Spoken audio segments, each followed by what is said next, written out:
उसने बताया कि 5 किस्म की इबादतें, 5 किस्म के काम ऐसे हैं जो अल्लाह के बंदों पर फ़र्ज़ हैं, खालिसतन किसके लिए?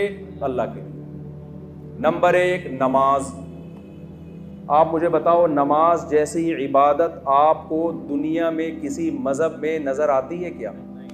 जिसमें आप दांत साफ करें, लिबास को पाक करें, टाइमिंग भी कितनी बेहतरीन, सुबह सुबह आप उठें। जिस बहाने मुसलमान को सुबह उठना पड़ता है, मेडिकली देखा जाए कोई उंगली उठा सकता है इसके ऊपर?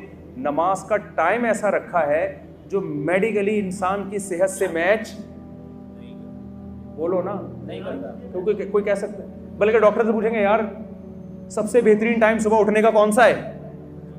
सुबह का टाइम। और तहज्जुद में उठे तो और अच्छा है। इस्लाम ने अगर रात को 2 बजे या 2:30 बजे नमाज रखी होती, बहुत से डॉक्टरों को इश्काल हो सकता था, भाई ये टाइम ऐसा रखा है तो गहरी नींद का टाइम है, तो सेहतें बर्बाद इसी वजह से हो रही है कि तुम नमाज पढ़ते हो। टाइम ऐसा रखा गया है जो हमारी नेचर और फितरत से मैच करता है। तरीका ऐसा रखा गया है, वुजू करो, दांत साफ करो, तहारत हासिल करो, ये गुसल, तो ये तमाम जो पूरा प्रोसेस है, इससे बेहतर प्रोसेस इबादत का कोई ला सकता नहीं है। समझ में आ रही बात कि नहीं आ रही? दूसरा हुक्म दिया नमाज के बाद ज़कात का। है ये मखलूक के लिए, लेकिन इसको हक किसका करार दिया गया है? अल्लाह का। युखज़ु मिन अग़नियाइहिम व तुरद्दु इला फ़ुक़राइहिम, मालदारों से ली जाएगी और उसी कौम में गरीबों पे तकसीम कर दी जाएगी। इतना बेहतरीन निज़ाम ज़कात का रखा। टैक्स का निज़ाम और ज़कात को ज़रा आप कंपेयर करें। टैक्स हर चीज़ पे गवर्नमेंट लेती है। अल्लाह मियाँ जो हमसे ज़कात के नाम पे टैक्स लेते हैं, ना ना ना ना, गरीबों से तो है ही नहीं। गरीबों से वो टैक्स, बोलो, नहीं लिया। दरमियाने तबके से भी नहीं है। 3 किस्म के तबके हैं इस्लाम में। एक मालदार जिनसे ज़कात ली जाती है, दूसरा गरीब जिनको ज़कात दी जाती है, तीसरा दरमियानी तबका कि ना ली जाएगी और ना इनको दी जाएगी। ना ये गरीबों की कैटेगरी में आते हैं कि ज़कात ले लें, और ना इतने मालदार हैं कि इनसे ज़कात ली जाए। फिर जिन मालदारों से ली जाती है उसमें कितनी आसानी रख दी, उस माल में ली जाती है जो बढ़ने वाले अम्वाल हैं।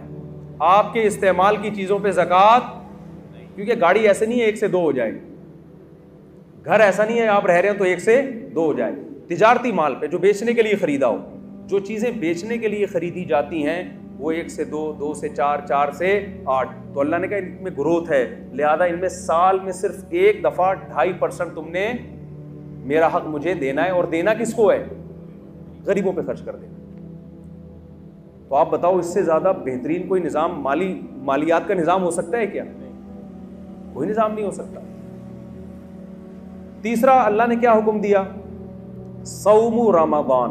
पहला जो था वो तो तौहीद है, जो 5 अरकान में से, कि अल्लाह के साथ किसी को शरीक ना किया जाए। क्योंकि दुनिया में कोई रियासत ऐसी रियासत नहीं है जो कहे कि आप हमारी स्टेट में रह के 2 रियासतों के कायल हों। तो पहली तो इब्तदाई तौहीद से होती है ना, कि जब एक है तो खुदा क्या है? बस एक ही है, उसी की मान के चलना है। चौथा हुक्म इस्लाम ने दिया है रमज़ान का। चौथा हुक्म क्या दिया है? रमज़ान, जिसके इस्तिक़बाल पर आज मैंने बयान करना था, लेकिन मेरे बयानात में हमेशा तमहीद लंबी होती है और टॉपिक पर बात कम होती है, क्योंकि उस तमहीद के बगैर मैं अगर टॉपिक पर बात करूँगा ना तो वो 5 मिनट की बात भी वो 5 घंटे में भी समझ में नहीं आएगी।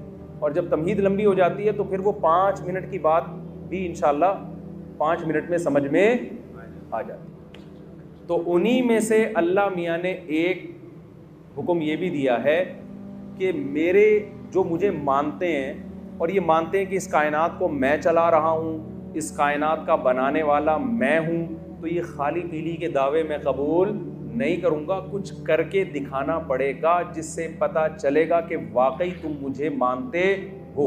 आप जब किसी से मोहब्बत का दावा करें तो फ्री फोकट के दावे आजकल चलते हैं।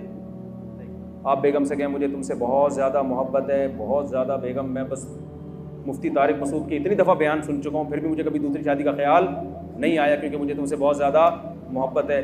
बार बार आप ये दावा करो, वो कहे चले जी आप मुझे आज पिज़्ज़ा खिला दें, चलें आज बाहर होटल पे चलते हैं। आप क्या है, पैसे नहीं है, ये टेंशन, अभी टाइम नहीं है मेरे पास। रोज़ाना ये दावे करते हो, लेकिन उस दावे को साबित करने के लिए रोकड़ा आपकी जेब से कभी भी नहीं निकलता। तो एक दिन गुस्से में आ जाएगी ना कि कुछ और बोल दिया करो, ये मोहब्बत के दावे यही होगा ना, ये दावे शावे ना किया करो। तो गैर मुस्लिम भी खुदा को मानते हैं, बहुत सारे लोग खुदा है, बनाया है, तो क्या करें, बनाया है तो कहते हैं कुछ नहीं करो, करना वही है जो आपकी समझ में आ रहा है। तो अल्लाह कहते हैं ऐसे मानने को मैं मानता नहीं, लिहाजा अल्लाह ने 5 टाइम नमाज रख दी है, वो आपको पढ़नी पड़ेगी। अल्लाह मियाँ ने ज़कात रख दी साल में 1 दफ़ा, अल्लाह मियाँ ने रमज़ान के बोलो रोज़े रख, कि ये सबूत देने के लिए ना कि हम खुदा को मानते हैं। आपको 1 महीना सुबह सादिक से लेके गुरूब आफ्ताब तक भूखा प्यासा रहना पड़ेगा।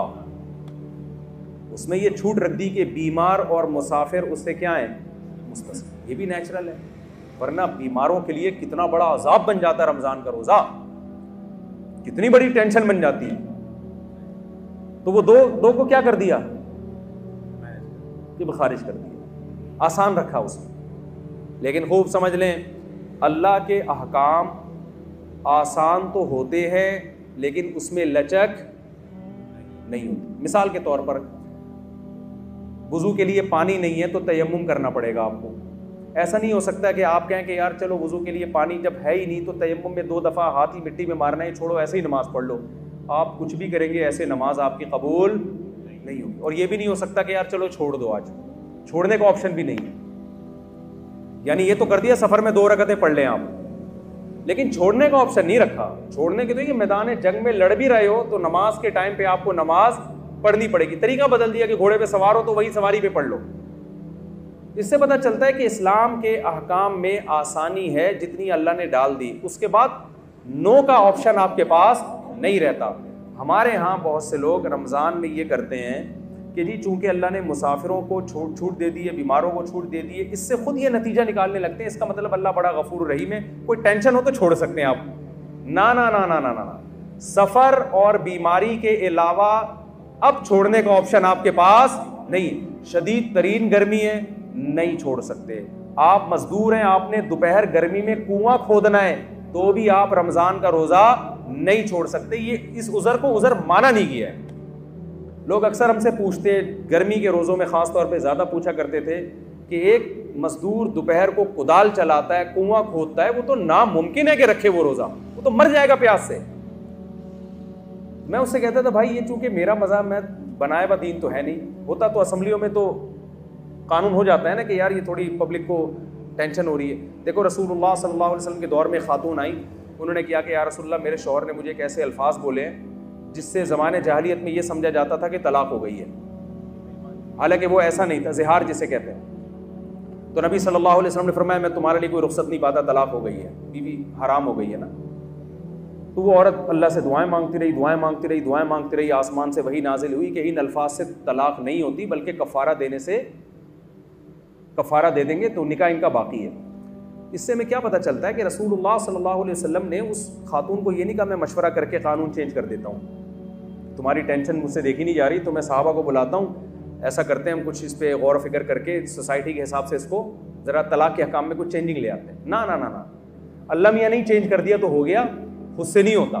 तो खूब समझ लें, मुफ्ती का काम लोगों को अल्लाह का कानून बताना है, सोसाइटी के हिसाब से चेंज करके उसको ऐसा बना देना कि उसमें सोसाइटी उसको कबूल कर ले। ये मौलाना साहब के बोले ना, ये नहीं, बस में नहीं। लोग हमसे पूछते हैं ना, 3-3 तलाक़ें देके बहुत पूछ रहे थे, कोई गुंजाइश नहीं देते भाई हमें तो। वो रो रहे होते हैं, बिलक रहे होते हैं, भाई हमारा तो हम तो पैगाम पहुंचा देंगे, अल्लाह मियाँ ने जब ऑप्शन रखा ही नहीं है तो हम क्या करें। आप अभी अल्लाह मियाँ से जाके लड़ लेना क़यामत के दिन। तो यहाँ भी यही मसला है कि इस्लाम ने ना रोज़ा छोड़ने का ऑप्शन बीमार और मरीज़ के अलावा किसी के लिए नहीं रखा। अब लोग कह रहे होते हैं मज़दूर बेचारा क्या करे, तो हम उससे कहते हैं कि देखो हमें इस्लामी कानून में ये मिलता है कि मज़दूर अगर सेहतमंद है, सफ़र में नहीं है, तो मुलाजमत तो सबकी अलग अलग टाइप की होती है ना। कोई एयर कंडीशन में बैठ के जॉब करेगा, कोई जनाब गड़ा खोदेगा।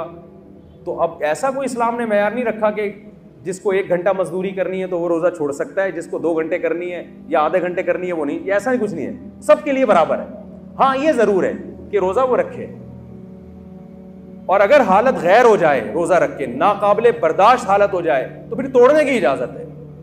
बीमार होने का खतरा हो, क्योंकि जैसे बीमार को रोज़ा छोड़ने की इजाज़त है, ऐसे ही बीमारी के खौफ में आपको रोज़ा तोड़ने की भी, बोले ना भाई, इजाज़त। जैसे शुगर के पेशेंट ने रोज़ा रख लिया, बाद में देखा शुगर बहुत डाउन हो रही है, हालत ख़राब हो रही है, तो रोज़ा वो तोड़ सकता है।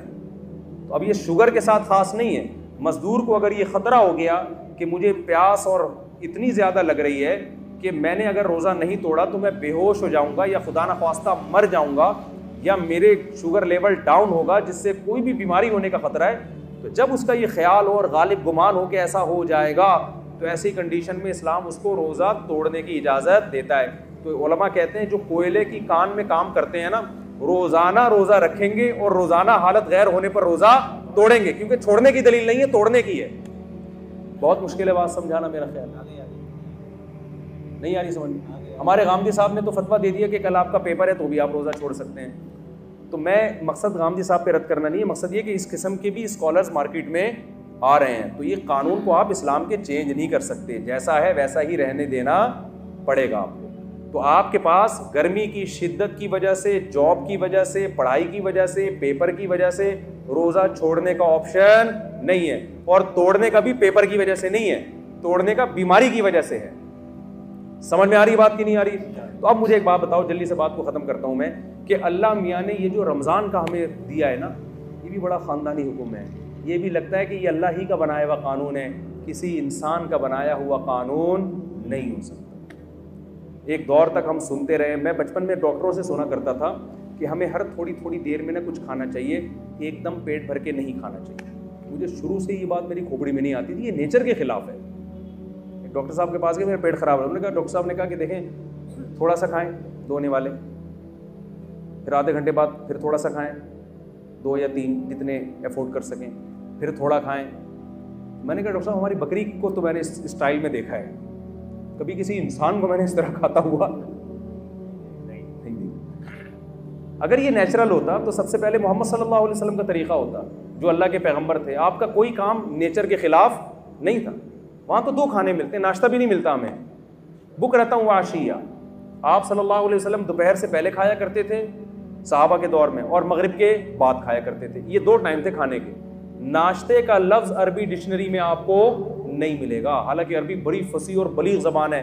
फतूर जो आज अरबी में है, ये जदीद अरबी में है, फतूर नाश्ते को कहते हैं।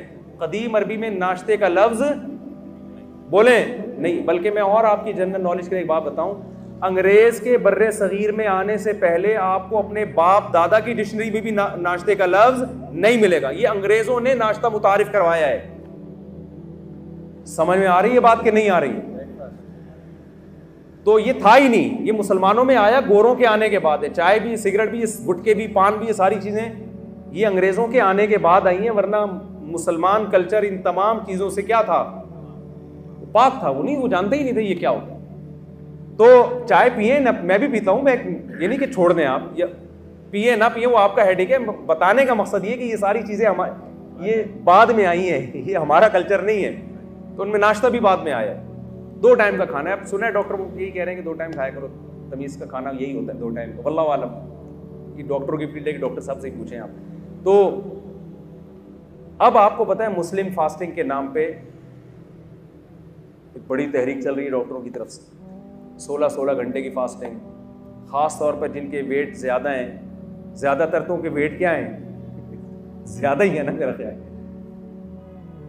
मैंने बहुत कम लोग देखे कोलेस्ट्रॉल की कमी हो जिनमें, ऐसे बहुत देखे। अच्छा, आप जितने लोग मर रहे हैं, मुझे एक बात बताओ, कोई डॉक्टर साहब बैठे हैं तो उनसे पूछिएगा, कोई एक बंदा दिखाएं अस्पताल में जो खुराक की कमी से मर रहा हो? कोई है ऐसा बंदा? कितनी महंगाई हो जाए, कितनी गुर्बत हो जाए, डॉलर कितना ही ऊपर चला जाए, फिर भी भूख से मरने वालों का रेशो हमारे सोसाइटी में कम है, खा के मरने वालों का रेशो। तो हमें जो हुक्म दिया है ना, उसमें रूहानी क़ुव्वत बाद में है, हमारे जिस्म और बॉडी का फ़ायदा पहले। उलमा एक ज़बरदस्त बात कहते हैं कि माल की ज़कात पैसा है, बॉडी की ज़कात क्या है? बोलें, रोज़ा। जैसे माल की ज़कात देने से हदीस में आता है कि ये मैल कुचैल है जो आपके माल से निकल जाता है, तो इसी तरह बॉडी की ज़कात से भी आपकी बॉडी का मैल कुचैल क्या होता है, रोज़े के ज़रिए निकल जाता है। ये अल्लाह की बहुत बड़ी हम पर नेमत और रहमत है। और इसमें ये तो जिस्मानी फ़ायदा है, रूहानी फ़ायदा क्या है, ये बहुत अहम है। कुरान क्या कहता है, लअल्लकुम तत्तकून, ऐ ईमान वालों तुम पे रोज़े फ़र्ज़ किए गए ताकि तुम्हारे अंदर तकवा पैदा हो। तकवा अरबी में कहते हैं बचने को। देखें, आज कामयाबी इसे समझा जाता है कि आपकी सारी ख्वाहिशात पूरी हो जाए। ये बहुत बड़ी भूल है। जिन लोगों की सारी ख्वाहिशात पूरी होती हैं वो डिप्रेशन के मरीज़ बनते हैं और बिल आखिर वो ख़ुदकुशी की तरफ उनकी तबीयत माइल होती है। इंसान की बॉडी को अल्लाह ने ऐसा बनाया है कि एक ख्वाहिश पूरी हुई वो 4 ख्वाहिशें पैदा करके ख़त्म होती है। फिर वो 4 ख्वाहिशें पूरी हुई तो ऐसा नहीं कि इत्मीनान हो जाए, वो 4000 ख्वाहिशें पैदा हो चुकी होती हैं। मा क़ज़ा अहदुम मिन्हा लुबानतहु वलंतहा अरबुन इल्ला इला अरबी। शायर कहता है दुनिया में किसी की एक ख्वाहिश पैदा होती है, हज़ारों अंडे बच्चे दे के जाती है वो ख्वाहिश। तो फिर एक स्टेप ऐसा आता है कि आपकी एक ख्वाहिश भी अगर पूरी ना हो तो आप स्ट्रेस और डिप्रेशन में जाने लगते हो और आपको ख़ुदकुशी के ख़यालात आना शुरू हो जाते हैं। यूरोप में आप जाएं, जिस मुल्क में सबसे कम टेंशन है वहीं टेंशन का रेशो सबसे ज़्यादा है। नहीं आ रही बात, मेरा ख्याल है आपकी सारी ख्वाहिशात अगर पूरी हो जाए ना तो इससे टेंशन कभी भी ख़त्म नहीं होती। इससे टेंशन क्या होती है, क्योंकि आप में मज़ीद ख्वाहिशात जन्म लेती हैं और आपके अंदर जो रेजिस्टेंट पावर है ना ख्वाहिशात पे कंट्रोल करने की, अपनी मनमानी ज़िंदगी के ख़िलाफ़ चलने की, वो सलाहियत आपके अंदर ख़त्म हो जाती है। रोज़ा आप में ये क्वालिटी पैदा करता है कि आपकी चाहतों के ख़िलाफ़ चलने पर आपको मजबूर करता है, जिससे आपके अंदर अपनी ख्वाहिशात को कंट्रोल करने की सलाहियत पैदा होती है। क्योंकि इंसान की जो सबसे बड़ी और नेचुरल ख्वाहिश है ना, जिसे हर शख्स बल्कि हर जानवर भी पूरा करना चाहता है, वो है खाना और पीना। हर चीज़ इंसान से बर्दाश्त होती है, खाने और पीने की चाहत पे कंट्रोल करना इंसान से बर्दाश्त नहीं होता। समझ में आ रही बात की? तो इस्लाम ने 1 महीने के लिए क्या कह दिया, जो आपकी सबसे मरगूब चीज़ थी ना खाना और पीना, उसी पे पाबंदी लगा दी। तभी आप देखें रोज़े में कितना अजीब सा होता है इंसान। सुबह ऑफिस जाने का दिल नहीं कर रहा क्योंकि वो जो चाय पी के जाने की आदत थी वो चाय क्या हो गई। और टाइम कैसा रखा है खाने पीने का, ऐसा टाइम खाने का रखा है जो दुनिया में कोई भी उस टाइम पे नहीं खाता। यानी अल्लाह मियाँ ने इजाज़त दे भी दी ना खाने की, तो एक सहरी के टाइम पे खाओ। आप मुझे बताओ, आप अपने बच्चे का वलीमा कर रहे हो, लोगों को कार्ड छपवाओ, लोग पूछें भाई कितने बजे आना है, आप कह सकते हो भाई 2 बजे खाना होगा, 4 बजे भी हो जाता है, लोग असर के बाद भी कर देते हैं या चाय समोसे हो जाएंगे। आप रात को भी लेट नाइट भी कर देते हैं 12:30। कभी आपने देखा 3:30 बजे आपने कार्ड पे छपाया हो। ये हमारे बच्चे की शादी है, वलीमा है और टाइम क्या है सुबह, तो आप कहोगे भाई आप खाओ, आपका बच्चा खाए, हम अपने घर में इज्जत के साथ सो रहे। कितनी टेंशन दे दी अल्लाह ताला ने कि खाने की टाइमिंग ऐसी रखी है कि दुनिया में कोई भी उस टाइम पे खाता नहीं है, ताकि ये अपनी ख्वाहिशात के खिलाफ चले। 1 महीना की ये ट्रेनिंग है। और एक गोरे ने बताया, हमारे एक रिलेटिव, गोरे ने पूछा ना तुम रोज़ा क्यों रखते हो, उन्होंने कहा कि यार पूरी दुनिया के मुसलमान रखते हैं। उसने कहा यार ये अकल से बालातर है कि इतनी टेंशन करोड़ों लोग 1 महीने तक, जबकि गवर्नमेंट की तरफ से कोई लॉ भी नहीं है, इस पर अमल कैसे कर लेते हैं।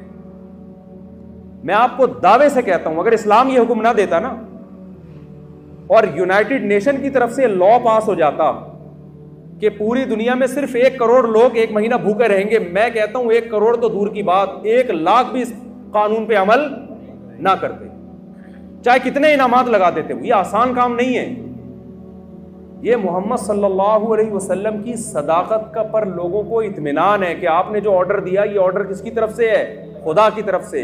तो ये जब तक अल्लाह का कॉन्सेप्ट ना होता और अल्लाह के अजर का तसव्वुर ना होता, करोड़ों लोगों का 1 महीने तक अपने लाइफ स्टाइल को चेंज कर देना ये मुमकिन नहीं था, ऐसा ऑर्गेनाइज होना मुमकिन ही नहीं था। तो रमज़ान खुद इस्लाम के और मोहम्मद सल्लल्लाहु अलैहि वसल्लम के बरहक होने की एक बहुत बड़ी दलील है। अब आखिरी बात ये कि अल्लाह ने हमें हमारी ख्वाहिशात पे जो कंट्रोल करवाया है रमज़ान में, उसकी हिकमत अल्लाह ने बयान की ताकि तुम्हारे अंदर बुराइयों से बचने की सलाहियत पैदा हो जाए। लेकिन अफसोस के साथ ये कहना पड़ता है कि जैसे हम रमज़ान से पहले होते हैं, रमज़ान के बाद भी बिल्कुल एज इट इज़ उसी तरह होते हैं। 1.001% भी हम में चेंजिंग नहीं आती। उसकी वजह यह है कि हम रमज़ान को रमज़ान समझ के और उसकी हिकमतों को सामने रख के गुजारते नहीं। तो इस रमज़ान में मैं और आप ये इरादा कर लें कि हम ट्रेनिंग की नीयत से इंशाअल्लाह इस रमज़ान को गुजारेंगे। हम कहेंगे अल्लाह, जो चीज़ें हलाल थी और इंतहाई मरगूब थी, हम जब तेरी खातिर उसको छोड़ रहे हैं तो हम ये प्रैक्टिस इस नीयत से कर रहे हैं ताकि जो चीज़ें हराम हैं और उनका छोड़ना रोटी छोड़ने से आसान भी है, हम पूरे साल उन हराम चीज़ों से इंशाअल्लाह बचने की कोशिश करेंगे। इस नीयत से रमज़ान आप गुजारेंगे तो इंशाअल्लाह रमज़ान आपकी ज़िंदगी में चेंजिंग लेकर आएगा। और अगर ये नीयत नहीं करेंगे तो रोज़े तो आपके इंशाअल्लाह हो जाएंगे, लेकिन जो रोज़ों का मकसद है वो हासिल नहीं होगा। कोलेस्ट्रॉल कम नहीं होगा, बाकी मकसद कहाँ से हासिल होंगे? देखिए, फास्टिंग से ही होता है ना, आप निथर जाते हैं, लेकिन रमज़ान में नहीं निथरते। उसकी वजह यह है कि जो आपने सुबह से लेकर शाम तक परहेज़ किया है, वो इफ्तारी में जो खाने की स्पीड और जिस किस्म की चीज़ें खाई जा रही होती हैं, तो रमज़ान में जो मादी हिकमतें हैं, उन हिकमतों की ऐसी की तैसी हो जाती है। तो जैसे मादी हिकमतों की पकोड़े खाने और समोसे खाने से ऐसी की तैसी होती है, रूहानी हिकमतों की ऐसी की तैसी इससे भी ज़्यादा होती है। तो हमने मादी तौर पे भी अपने आप को पे कंट्रोल करना है और रूहानी तौर पे भी अपने आप पे कंट्रोल करने की कोशिश करनी है। अल्लाह ताला से दुआ है, जो कुछ कहा सुना इसमें कमी कोताही अल्लाह माफ़ फरमाए, और जो सही बातें हुई अल्लाह उस पर हम सबको अमल करने की तौफीक अता फरमाए। वमा अलैना इल्लल बलाग।